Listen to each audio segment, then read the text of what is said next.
Kalau tadi pembahasannya yang 3T, mungkin saya udah sampai ke tiga-tiganya. Oh, Istri saya selingkuh dengan 5 laki-laki. Itu pun yang saya ketahui.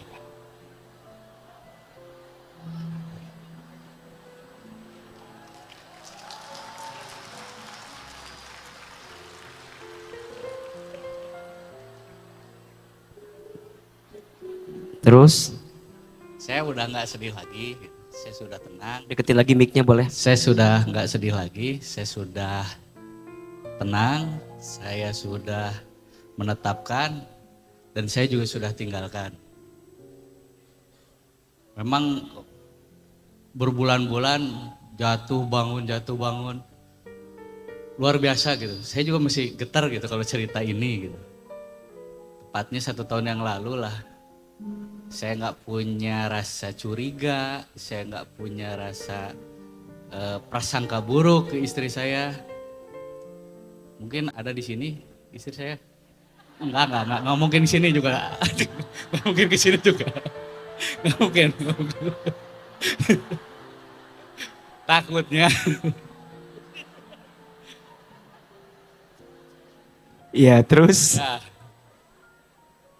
dari itu dilakukan selama 6 bulan sebelum saya ketahui itu gitu. Ya mungkin ada jalannya dari Allah tanpa diduga-duga dan semuanya ketahuan gitu. Dan dari salah satu selingkuhannya pun terbuka gitu bahwa sudah ngekos bareng, pesanan Traveloka lebih dari 20 hotel dan semua dibiayai oleh istri saya gitu. Untuk kegiatan selingkuh itu. Mabuk-mabukan bareng gitu. Saya juga kaget gitu punya istri begitu. juga kaget. Padahal Kegi- istri saya pakai kerudung. Apa? Istri saya juga pakai kerudung gitu. Tapi saya kaget begitu gitu. Izin ya, ini mungkin lebih dalam pertanyaannya. Ya. Menurut Kang Nuran, apa yang membuat istri melakukan kegiatan tersebut? Nah, jadi gini, saya juga akhirnya menemukan jawabannya ya setelah 1 minggu ketahuan saya langsung berangkat umroh. Ya pentingnya Sirah Nabawiyah ya akhirnya saya belajar gitu. Sekali bercucunya Nabi yaitu Sayyidina Hasan itu diracun dibunuh oleh istrinya sendiri sama orang yang paling terdekat paling dia percayai gitu. Kemudian saya berpikir siapalah saya gitu yang bukan siapa-siapa yang banyak dosanya dihianati yang seluar biasa ini gitu yang tidak disangka-sangka akhirnya terbongkar gitu. Akhirnya istri saya keluar dari rumah, anak bersama saya, anak laki-laki umur 2 tahun bayangin. Anak saya masih kecil. Sekarang udah 3 tahun lah. Kejadiannya 1 tahun yang lalu dari 3T itu saya udah ikuti semuanya gitu. Saya harus tenangkan, kemudian saya tetapkan. Kenapa ini harus saya tetapkan? Karena tidak ada yang bisa harus diperbaiki dari mana gitu. Yang akhirnya saya tinggalkan gitu.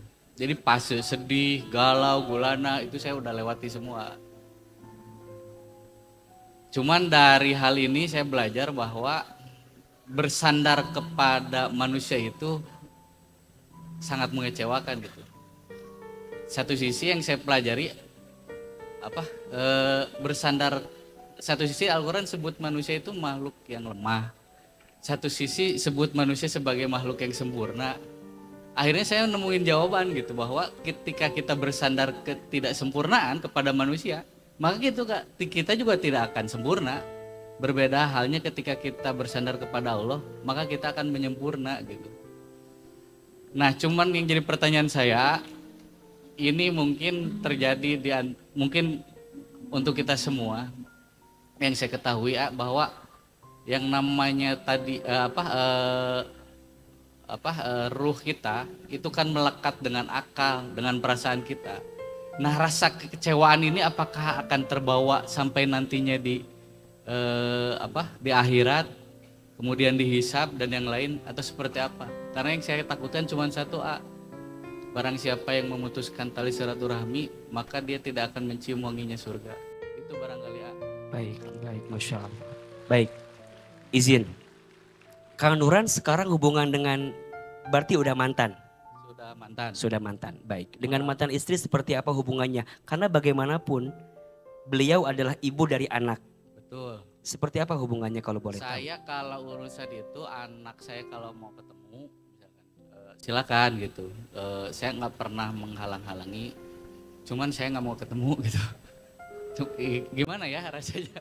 Kalau mau ketemu anak silahkan gitu. Tapi ya. kalau ketemu Kang Nuran nggak mau? Saya nggak mau Oke. gitu. Tapi pernah nggak terucap apa yang bikin dia seperti itu?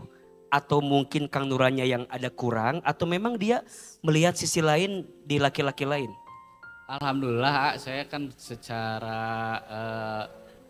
ekonomi saya rumah ada, kemudian kerja mungkin dari waktu mungkin ya karena saya usaha. Saya kan paling dari waktu 1 minggu itu 2-3 hari nggak ada di rumah. Tapi selalu komunikasi setiap hari kalau saya bilang, aku nggak pulang ya, kemana gitu.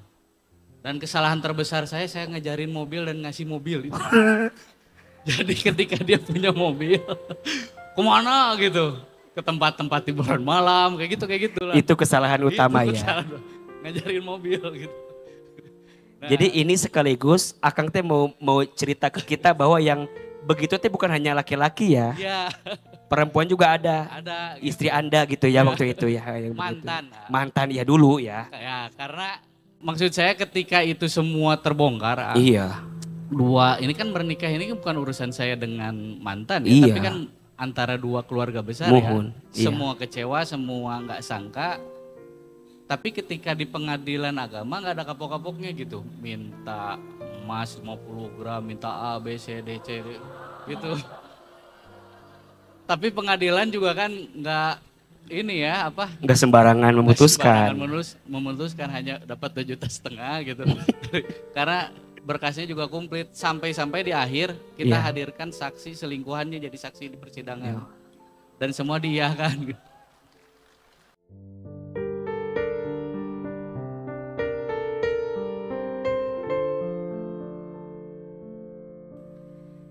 Inilah pelajaran dari satu kalimat yang ingin AA sampaikan.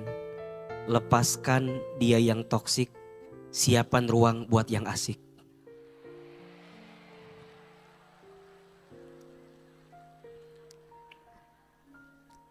Saya selalu percaya kenapa Allah mematahkan hatimu, karena biasanya di balik patahan-patahan hati Allah menitipkan cahaya untukmu. Setuju?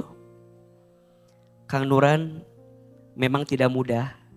Tapi kalau beliau bertanya, boleh nggak? Mungkin kalau saya bikin sentence kalimat yang bagus ya.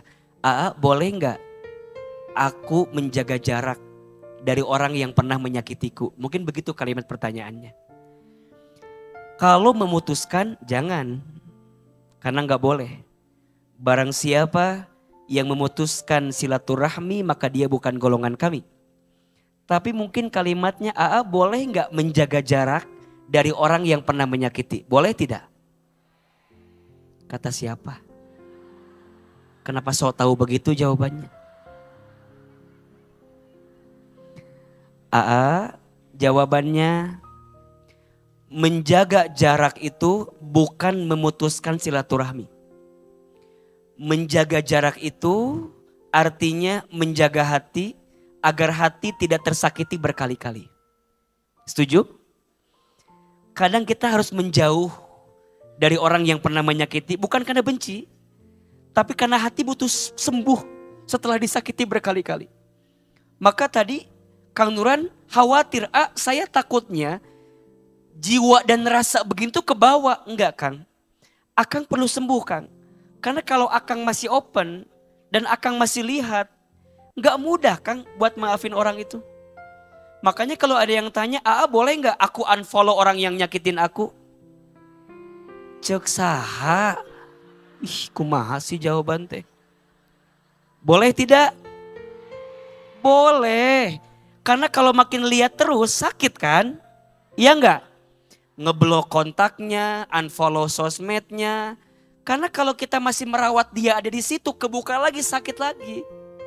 Makanya sakit hati dan luka hati itu hadirnya karena hati kamu mengizinkan sakit. Maka Akang izin ya, Akang jaga jarak dari yang pernah menyakiti. Kemudian Akang sibukkan diri dengan kebaikan ke depan. Percayalah,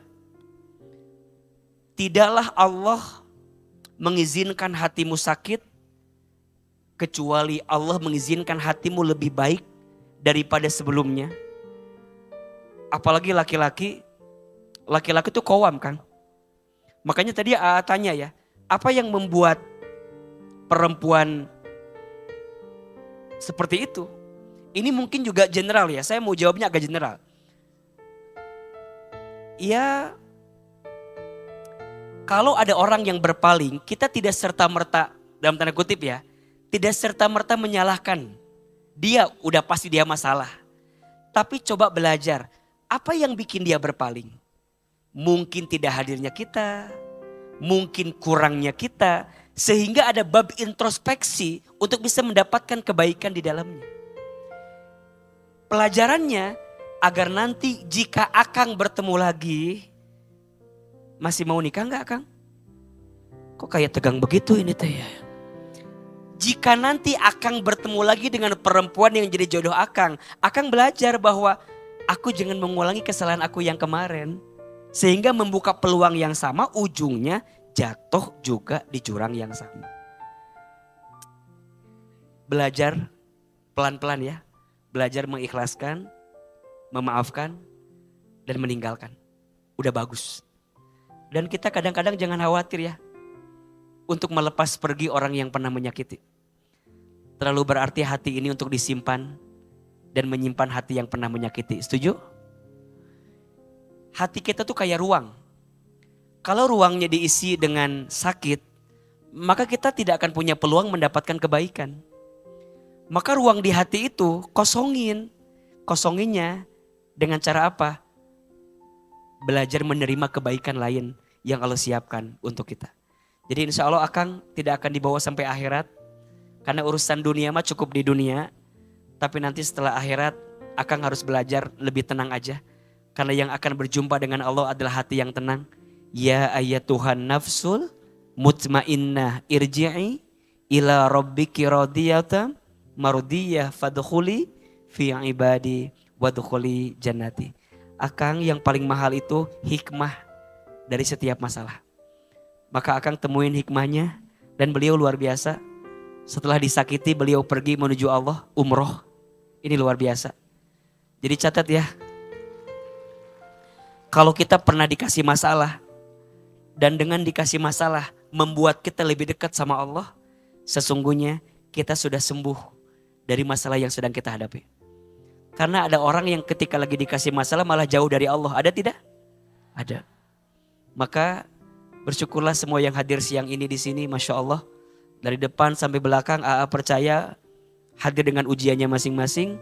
Dan percayalah, setelah ini ada kabar baik yang Allah siapkan. Selalu ada pelangi setelah badai.